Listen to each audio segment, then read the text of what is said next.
الله الرحمن الرحيم. كتير من الناس بتختلف على نوعين من البرفان وهما الاثنين باسم واحد، لكن هو فعلا في اختلاف كبير جدا.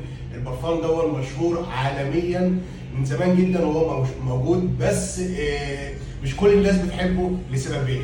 السبب الاولاني ان هو حمضي منعش فواح قوي قوي قوي، والسبب الثاني عدم الثباتيه بتاعته برغم شهرته وبرغم قوته في التسويق الاعلاني عنه في السوشيال ميديا.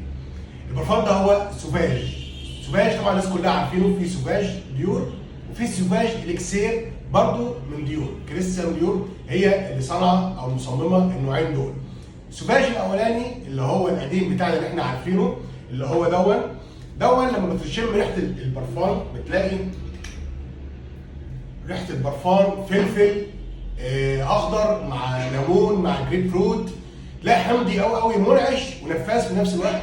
بس هو مشكلته البسيطه عدم الثباتيه بتاعته. حتى الاصل الاوريجينال برضه نفس الحكايه، احنا قلنا قبل كده في الفيديوهات سبب اللي هو قله الثباتيه بتاعته عشان مكوناته حمضيه وكده. الحمضيات دايما تبقى ثباتها بسيط عن مقارنه بالانواع الثانيه زي التوابل والشجري والاخشاب وكده. النوع الثاني اللي هو الاكسير، سوفاج الاكسير برضه من ديور. سوفاج الاكسير اللي هو لما ترشه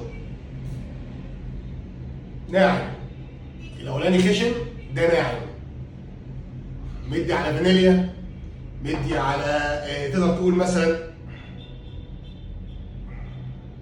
هو شجري في فانيليا، في سكريات، في برضه باتشلي، في الانواع اللي هي الناعمه اللي مديه على الذوق الثاني. يعني لو حضرتك ما بتحبش الحاجات اللي هي الحمضيه النفاذه اللي فيها ليمون اللي فيها انتعاش زياده عن اللزوم، تقدر تخش على السوفاج اليكسير.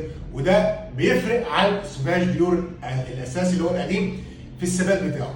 ثباته اطول شويه منه، ويمكن دي المعالجه اللي عملها المصمم في حاجتين: عمل تغيير في الاتجاه عشان يكسب طرف تاني او مساحه تانيه من العملاء اللي ما بيحبوش الشجر اللي هو الحمضي، والحاجه الثانيه اللي هو الثباتيه بتاعته عشان تعوض البرفان سوفاج الاولاني. ده الفرق ما بين سوفاج ديور العادي وسوفاج اليكسير.